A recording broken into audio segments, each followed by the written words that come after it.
Hi, my name is Ed Boone, creator of Mortal Kombat, and you're listening to This Week in Geek with Mike the Birdman Dodd and the rest of the TWIG crew on This Week in Geek. And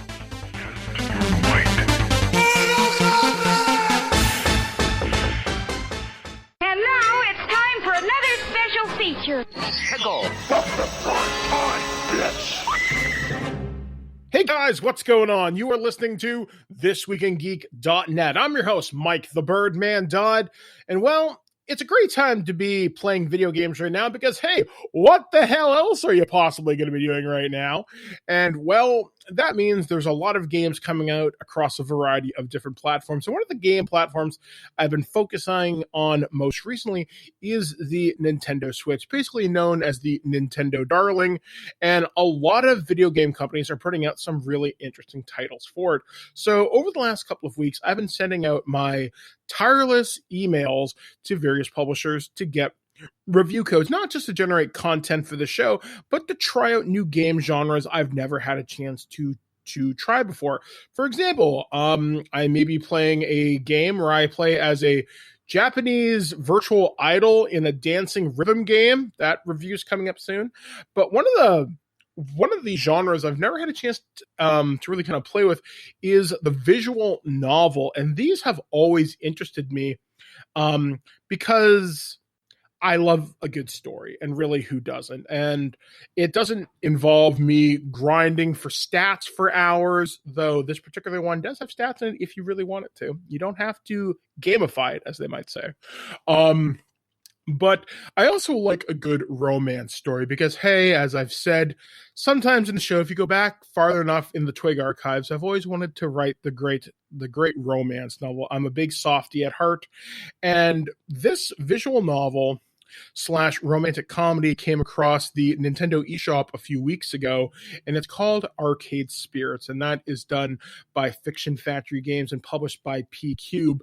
And I got the chance to interview one of the authors of that game, and that's Stefan Gagne. And he and his partner, Ann Schumann, wrote this game, and I've been playing it for review. Now, if you're hearing this right now, I've already reviewed the game, and it's kind of nice to be able to talk to the author as I'm doing the things in progress, because they can kind of get me hyped up for things and get excited for it, because this has been a wonderful journey so far, because right now, it's nice to have something happy to look forward to and have a chuckle at it, because this game has a lot of really weird and quirky humor. So I guess without any further ado, now that I've got you all nice and excited, let's talk to Stefan about Arcade Spirits on the Nintendo Switch, PS4, and Xbox One. So Stefan, welcome to the show. Hey there, I'm glad to be here. Yeah, so this is a game, I saw the preview on the Nintendo eShop weeks back, and I was going to say, you know what? I really want to try that. Like, I'm a child who grew up in the arcades of the 1980s, or 1980X, as you call it in the game. And this world is a world where the video game crash of 1983 never happened. It's only theorized that this could have possibly happened. So E.T. never screwed us all over. But your world kind of takes it to a different plane of reality, so to speak, taking us into the year 2000XX, where we find our protagonist, Ari Cater, or I called her Hannah Lee for my particular playthrough, and I can't even remember why I called them that, really. And they're looking for a new job, and they have this virtual AI assistant called Iris, who's sort of like Siri, but a lot sassier, and is obsessed with pizza bagels for some reason.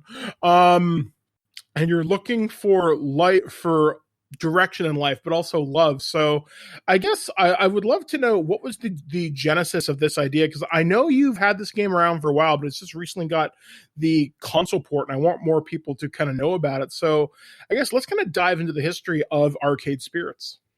Sure thing. This whole project started kind of as a whim back in May of 2017. I was just wrapping up a novel I was writing, and I wanted to do a new project. And my friend Anna, she wanted to do a visual novel. And I thought, okay, I just need a good subject matter. And I was thinking, well, what is my current obsession right now? And at the time, it was YouTube channels about arcade hardware restoration. about people who are rebuilding cabinets, repairing them, putting them back together, like these 13-part series about taking a Paperboy from being a broken down wreck to being a working game. And I thought, doing a game that's about arcade culture, about the whole of it, and doing a romance game out of that, that's something I've never seen before. That's an interesting angle. So that's where we started from, and it just rolled from there. I thought, well, this is my first published indie game. I mean, we're hoping to publish it. We didn't have a publisher at the time. And I thought, if this is going to be the only time I ever get to do this, I'm swinging for the fences. I'm going to go all in. We're going to get great art. We're going to get great music. We're going to try to find a publisher. Maybe one day we'll do a console port. We're going to take this as far as it can go. If it breaks even, I'll be happy. And if it fails, at least I can say I did it. And it's taken on a life of its own. I mean, it's working in ways we never thought it would. And I'm so happy about that. So what does it take to pull a game like this together? Now, I've talked with game developers over the years for AAA titles, and they have these huge studios behind them. But as you said, you've never seen this before. You wanted to pull together a team to do all these wonderful things. So what does it take to put something like this together? Surprising amount of work and legal fees. I was not anticipating. Yeah, it was way more, the business side of it was way more in depth than I ever thought it would be. We had to find artists and go through submission process in order to pick out the ones that best met our needs and our style and what we were looking for. We had to work with lawyers to get an LLC set up. That was fun. Going down to the bank and telling them, hi, I need to open an account. I make video games. Like, oh, cool, like Fortnite. Yes, like Fortnite. That is the thing that I'm making. That was fun. There was a lot of behind-the-scenes stuff to juggle, but in the end, it all came together in ways I were just beyond my wildest dreams. It worked out, and I'm so happy about it. So what were some of your inspirations for when you put this together? Because the visual novel genre is, at least in my experience so far with it, seems kind of niche, kind of limited, but I see it opening up more and more in the West. In Japan, as far as I know, it's huge, but over here, it's only really gotten bigger in the last couple of years. Yeah, the indie scene for Western visual novels is really on the rise, and there are some terrific ones out there. We had a couple that directly influenced us. I got to give shout-outs to a few of them. Our idea for having a customizable main character with 3 pronoun options, that came straight from Hustle Cat, which was another workplace romantic comedy, although it was in a cat cafe, not an arcade. That was delightful. I took a couple tech cues from Doki Doki Literature Club. I remember I was reading an interview with the developer, and they said that they divided the character in half, left and right, to make different arm motions. And so I thought, that's cool, we can do that. And I implemented it. We basically built a hybrid of all of our favorite visual novels, of all the features that we liked most in other games, and put it all together into the kind of game that we wanted to play. And I'm so glad to be part of the Western indie visual novel scene at this point. It's great. It's really on the rise. So one of the things that I noticed, and you just kind of mentioned it, is you have different kind of pronoun options. And because LGBTQ plus rights and the conversation surrounding that in video games is really getting out there in the last couple of years, and I'm so glad to see movement forward with that. What has been the response to Arcade Spirits been like from that community to have this representation? Very positive. I mean, it was such an easy feature to add. That's the other thing. I put in they pronouns in about 15 minutes, and it only cost me a bag of chips and a soda while I was making it happen. And it's helped. I mean, we are a very inclusive game. We say, be who you want, romance who you want. We will not restrict you. We will not limit you. Do what you want.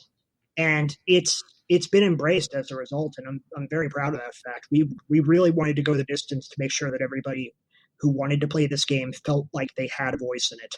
We also, on the PC version, have a visual impairment mode where you can turn it on, and it uses text-to-speech for the whole game and even has some extra narration for some of the on-screen animations and stuff. We wanted to go as far as we could to try to make a game that was for everybody. See, that's something that I'm really pleased to hear, that there are more accessibility options, because that's a thing that's also become a big thing in gaming culture, especially in the last year.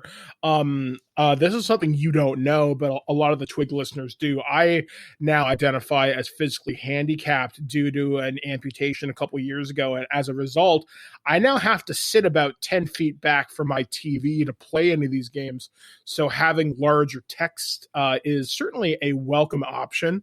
So this may be something I might pick up on the PC as well, but I thoroughly enjoy the console port. But to get back to the conversation about being able to romance who you want, being able to have gay, lesbian, and non-binary romance options is fantastic. Were there any of the romances that you had a lot of fun writing?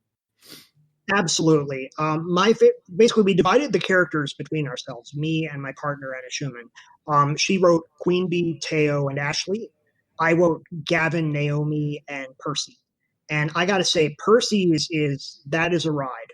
I mean, not in terms of yay thrill ride. No, that is a ride in terms of buckle up. You're in for some feels.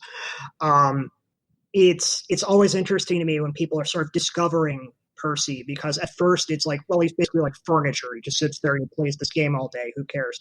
And then you start learning more about what's going on there, and it becomes a thing. So that was really a blast to write.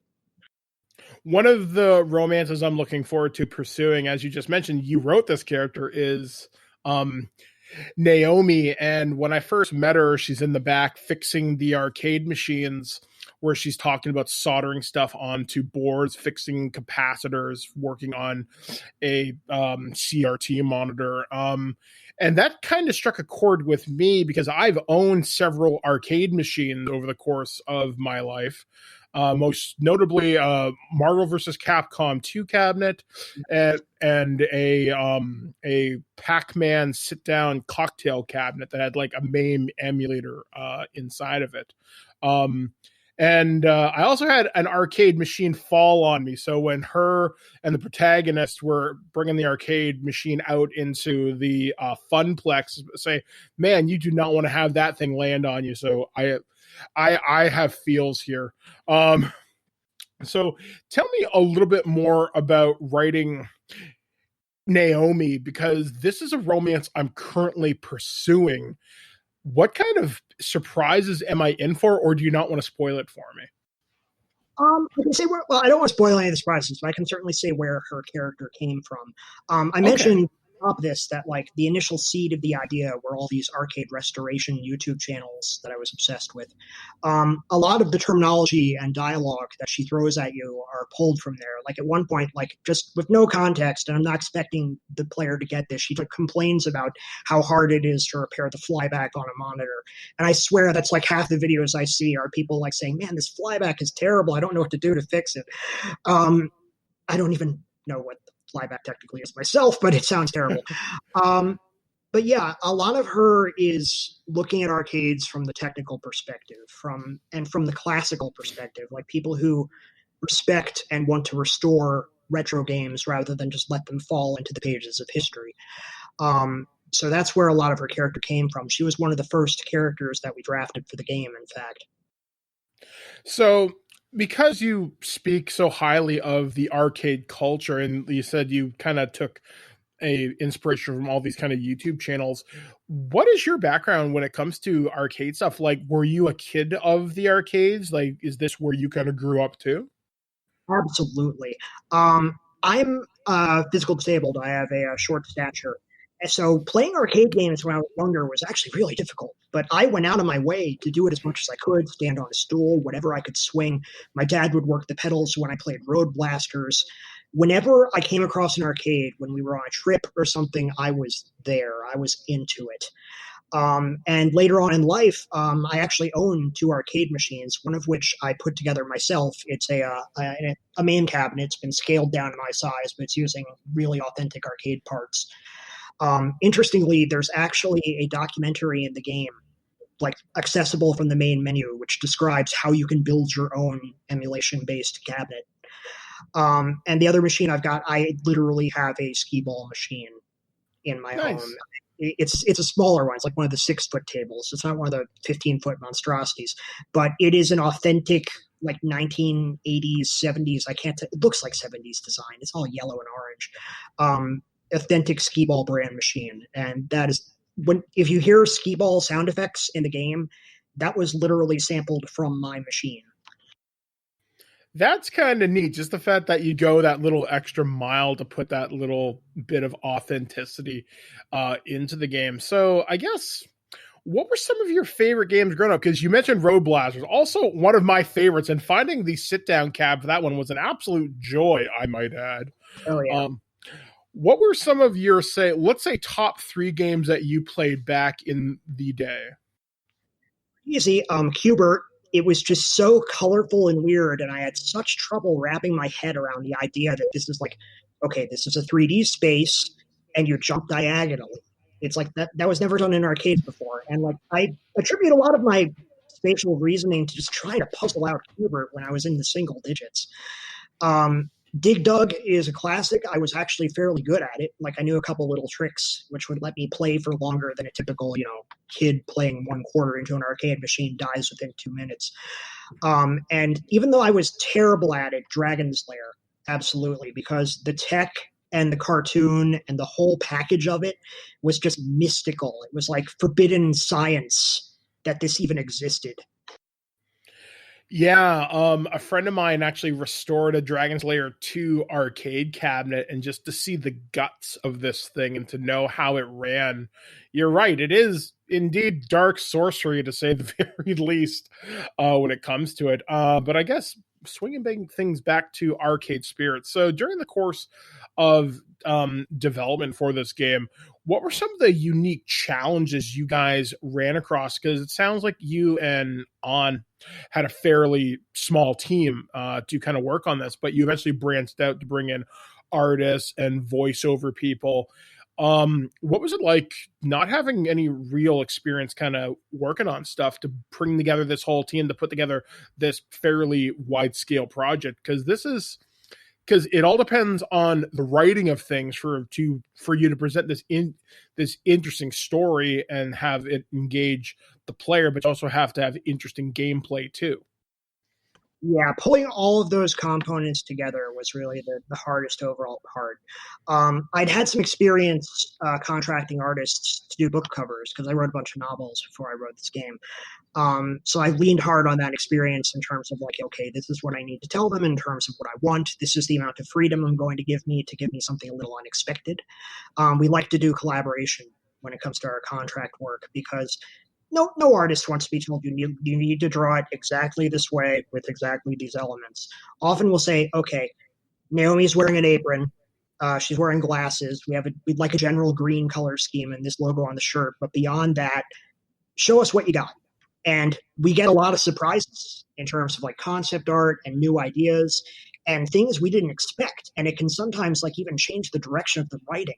For instance, our background artist loved throwing penguins into scenes as like a running gag, as like a little background gag. And eventually there were like so many penguins in the game. We're like, we got to bring this into the story. So there's like this massive multinational conglomerate brand in the game called Pengy that are like fiercely protective of their trademarks. And it plays into the plot later on in Naomi's story. So yeah, it's a very collaborative back and forth process with the folks that we work with. So over the course of writing this game with Anne, and I realize I keep changing her pronunciation, so I'm really sorry. What were some of the most emotional things that you guys were able to draw in terms of the storyline out? Like, because obviously as a writer, you draw upon personal experience because it's what you know, but what are some of the more emotional moments that were able to be pulled in maybe from your collective shared experiences? In the very first chapter, there's a scene where like some kid walked up and put their token into another kid's game and then like ran off. And then the parents showed up and started screaming at the kid saying, "You stole my child's money." That literally happened to Anna. That was something that happened in her childhood. And she felt like, I've got to work this into the game. I'm writing a game about, my experiences with arcade culture. I've got to work this into the game. So that was rough for her to implement, and I'm so glad we were able to do it justice. For me, it's minor spoiler, but Naomi has kind of a social anxiety angle going on where she's perfectly okay, like talking with people one-on-one, but once she's in the middle of like this giant crowd and it's like all this noise, she just shuts down. She doesn't know how to deal with it. She retreats. And that's definitely from my experiences. If like bringing this game around to PAX for trade shows, I am so glad Enna's on board because she is a social butterfly and I am a hermit. So that works out.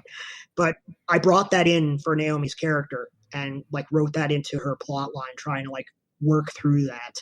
So we definitely put a lot of ourselves into the characters.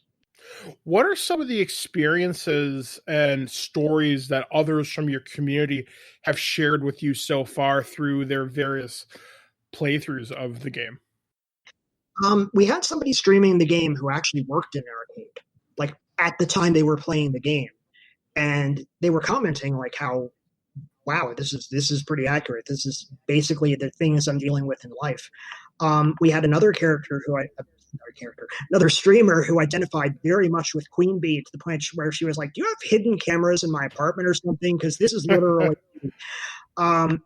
We've had a lot of really strong emotional reactions to the game, to some of the twists and turns, to the thing as a whole. We've got it's a small, but it's a very, very passionate community of folks who have played and really identify with the game. And we couldn't be happier about that. Like if we can brighten someone's day or help them understand themselves a little better, a lot of people relate to the protagonist's kind of aimless depression that they're going through. And if we can do anything to like help people work through those things, I'm all for it. It's been great. One of the things that I've noticed you and your team were able to pull together is you guys have quite a powerful voice cast going all the way from the Reapers of Mass Effect to Sailor Moon and to the Marvel Cinematic Universe. Well, not actually, yes, the Cinematic Universe, because he had a small voice bit in Spider-Man Into the Spider-Verse.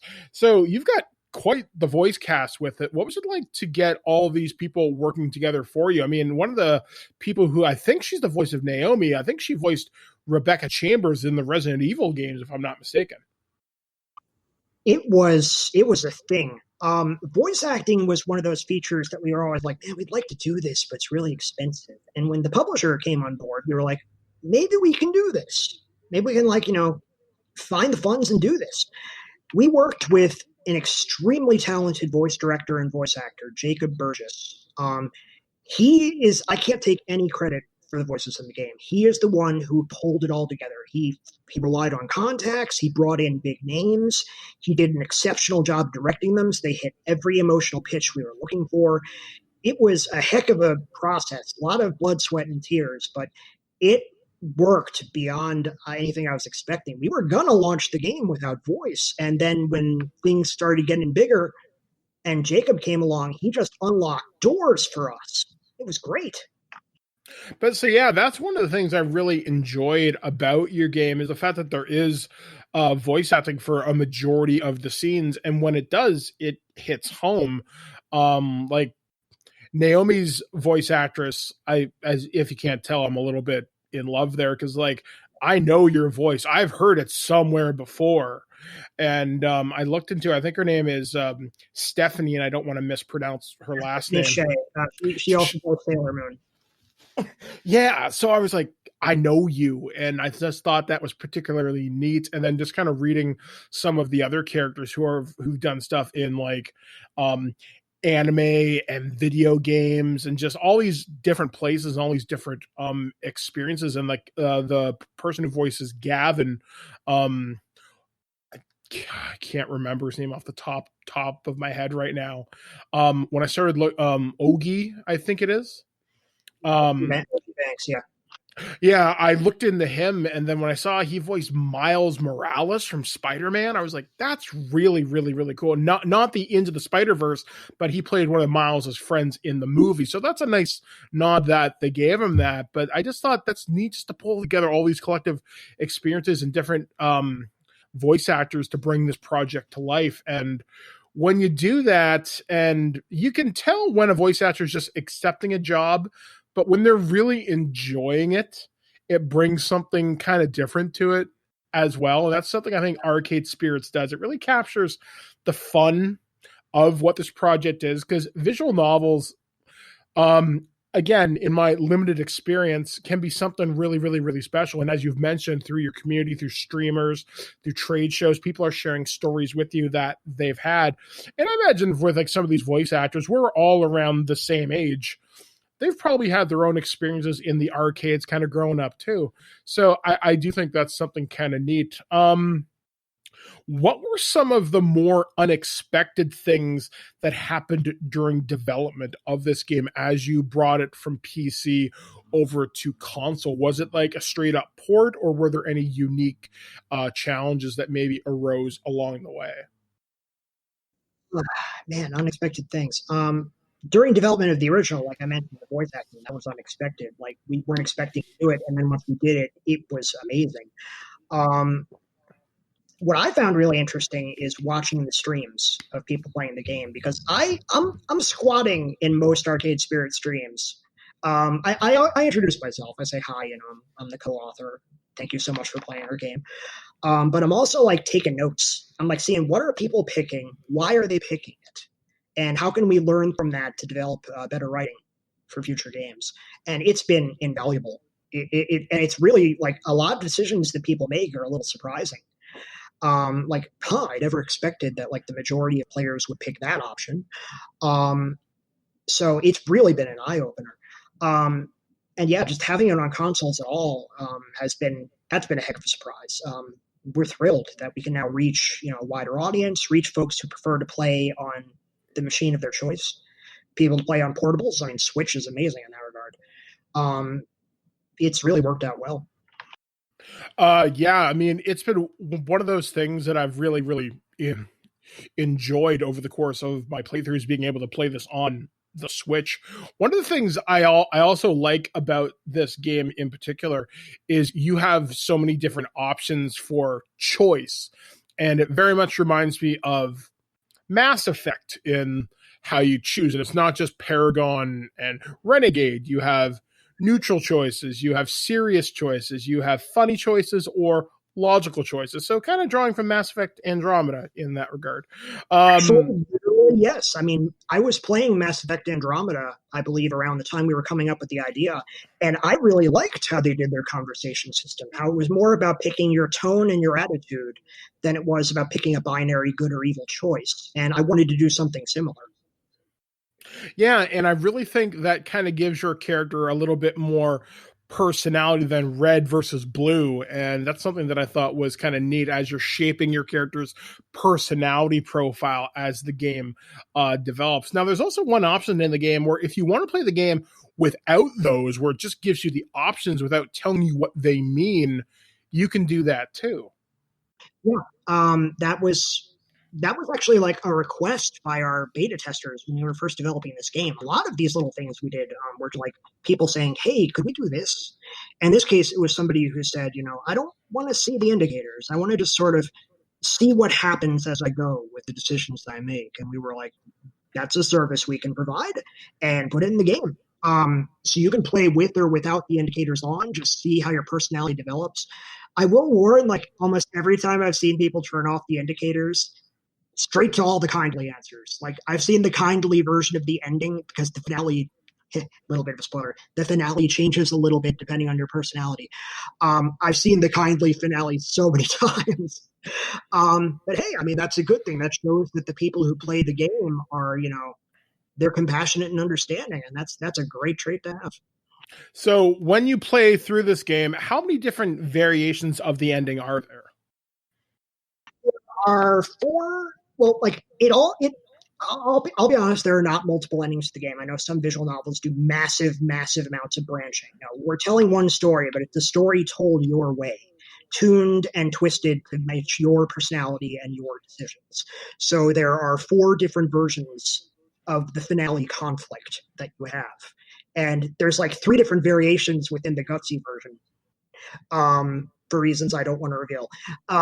So there's a couple different ways it can swing when you get to that final stage, and you have a couple different ways you can solve that little puzzle that's thrown into your lap saying, solve this or die. And it's going to vary depending on the choices that you made earlier in the game, what your personality is, who you talk to, what you said to them. There are going to be little twists and turns that will be reflected later. Oh, in fact, I just had a revelation about something that maybe I don't want to ask you because I don't want it spoiled for me. But Fair. I just had a thought. If I get the option to ask Percy about something because he loves the arcade so much, will this help me later? I'm hoping it's true. Anyway, sorry. That's how invested I am. I'll give you a solid. You might want to consider, maybe, up to you. Yes. I love it. And that's something that I love about this game so far is the fact that it does get me emotionally invested. I care about what happens to my character, Hana, or as you call her, Ari Kater, or them, Ari Kater rather.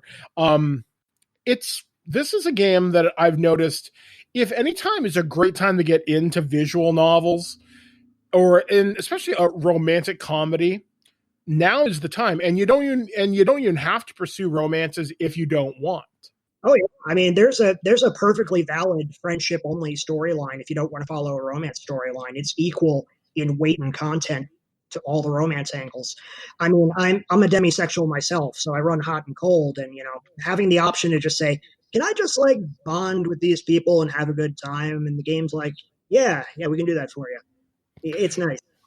Yeah, and it's nice that you're able to represent so many different spheres of friendship, relationships, and sexualities in this game. Like, it really checks all the boxes without grandstanding. It just gives you the option, and that's all it ever is, and that's all the way it ever is, in my opinion, in life. Is just you can choose to pursue it or not.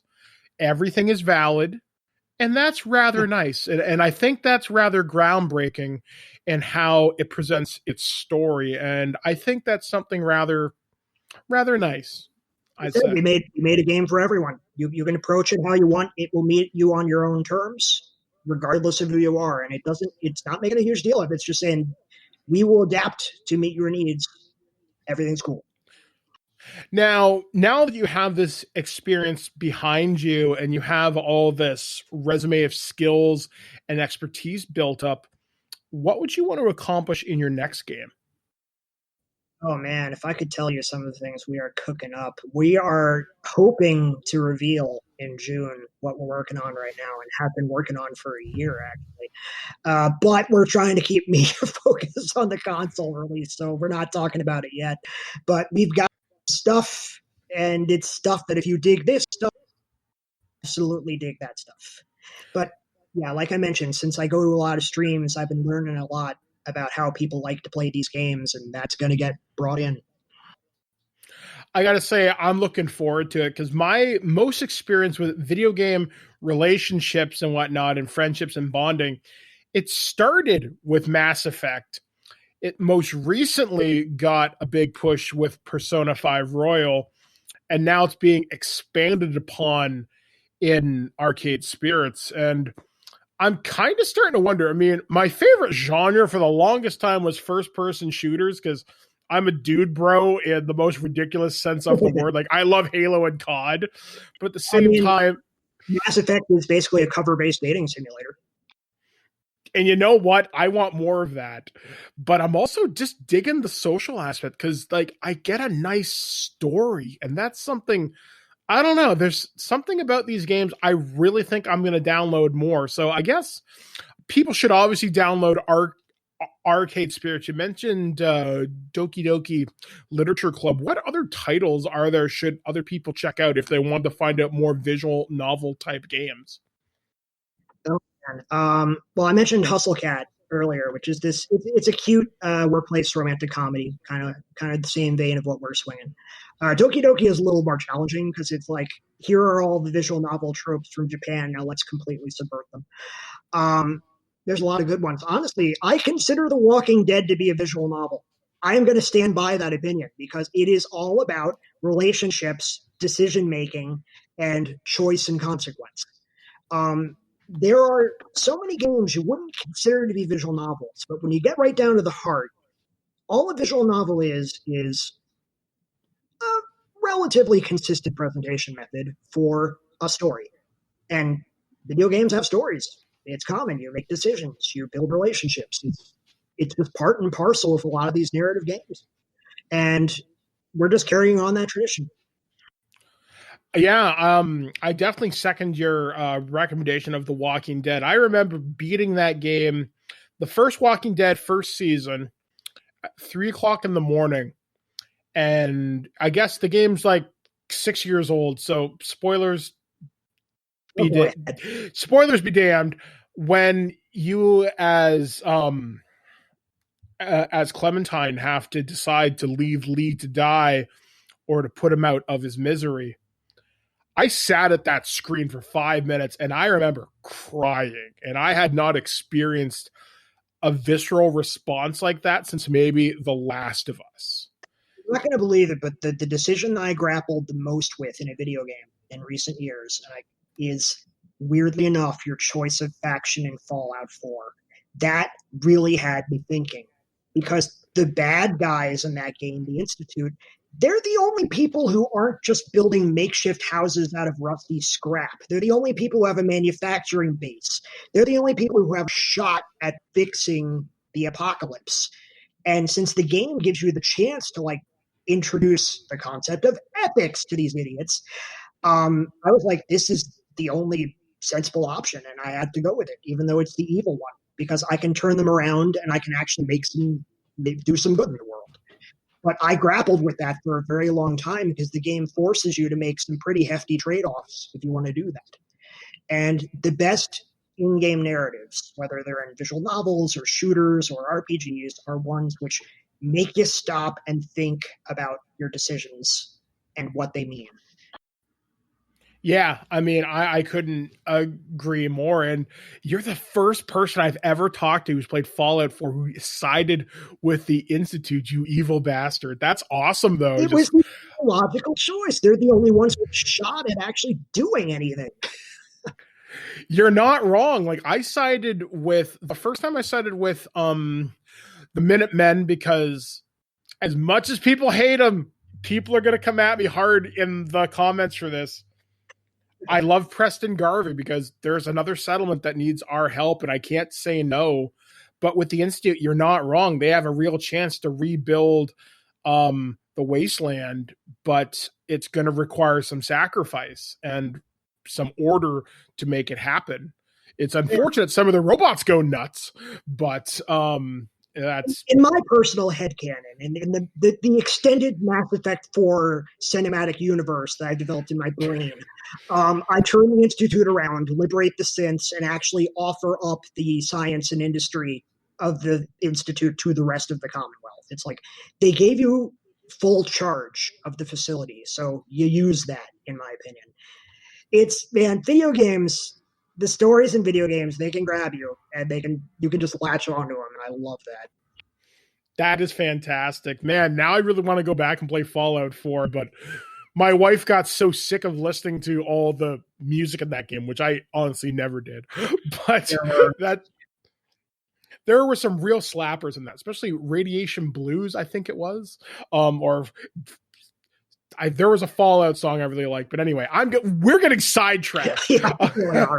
But it's so amazing to talk to another storyteller, and I'm really glad you and Anne got a chance to bring this story, Arcade Spirits, to PCs and the consoles. More people should check that out, and if they want to find out more information about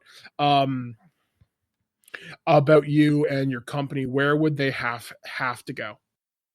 We got a one-service website, arcadespirits.com, all one word. And we're using Arcade Spirits VN on Twitter as our primary news. Here is what is going on in the world of Arcade Spirits. So those are your two stops. We've got a Discord. We've got all the information you possibly want right there on the website. And feel free to hit us up, talk to us. We're happy to talk about the game. And you said you'll have some exciting news coming up to us in June, correct? Can't really talk more about it than that, except to say that we're doing something. But yeah, we got plans. Well, I most certainly hope this is not the first time we get a chance to talk with you here on This Week in Geek, and the invitation is always open when you are ready to present your next exciting project. All right, guys, that was my interview with Stefan Gagne. The publisher was P-Cube, and he is one part of Fiction Factory Games. Seriously, Arcade Spirits is fun. As of this interview, I'm currently working through my review, but I'm very heavily leaning towards this is awesome. So far, I may get more games like this in the future. Visual novels, I really think might be my jam now. And that is something I really didn't expect over the course of Mass Effect and Fallout and Call of Duty. I guess my gaming tastes have changed as I've grown up, and these stories, I don't know, they affect me more. So, or as my wife calls them, high school dating simulators. So I don't know. And she's nodding her head at me right now. So there we go. Anyway, folks, I hope you had a chance to really check out this game. Please do. It's well worth the money. You can find this on PC, Nintendo Switch, Windows 10, Mac, Linux, pretty much anything but a smartphone right now. And I say this, give it time. So anyway, guys, until next time, I've been your host, Mike the Birdman Dodd, saying, as my friend Jackie Bam Bam might say, be cool, be kind, be careful. We'll catch you guys again right here on ThisWeekInGeek.net. Well, that's our show. All right, here's the deal. Every time you watch my show, I will send you $40. Checks will not be honored. You've been listening to This Week in Geek, your source for guaranteed nonsense or your money back. Tune in next week for more info on the most important things you didn't need to know. Check out our website at ThisWeekInGeek.net and subscribe to our podcast through iTunes or any podcatcher. If you'd like to comment on this episode, head over to this episode's post at ThisWeekInGeek.net and leave a comment through Facebook Connect. Follow us on Twitter at ThisWeekInGeek.net and follow our Instagram at twig_official_podcast. Social media not your thing? Send us an email at feedback@ThisWeekInGeek.net. We'll see you next time, and remember, lower your shields and surrender your listenership. Just when you think this show is terrible, something wonderful happens. What? It ends. I have to go. Somewhere there is a crime happening.